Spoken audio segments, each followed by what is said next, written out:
En cette fin de période de fête, pas de trêve des confiseurs pour l'UMP parisienne.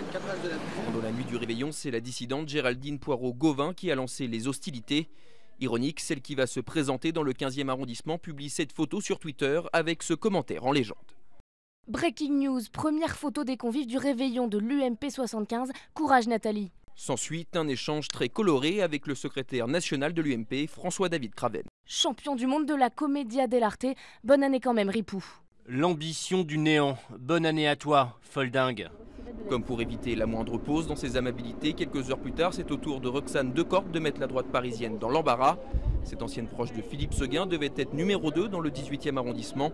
Condamnée en 2011 pour abus de biens sociaux, elle a été évincée et annonce elle aussi son intention de présenter sa propre liste. Je pense que Nathalie Kosciusko-Morizet a le syndrome du parachutage. Étant parachutée elle-même dans le 14e, elle veut des parachutes un peu partout pour ne pas se sentir seule peut-être. Donc c'est un peu le décalage entre le pari populaire que je veux incarner et la grande bourgeoisie.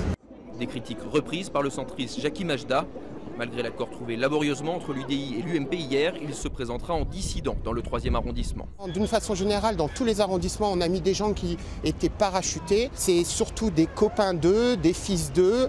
Les vrais gens ne sont pas sur les listes de NKM. Ce matin, Christian Jacob a tenté de ramener le calme et a appelé au rassemblement.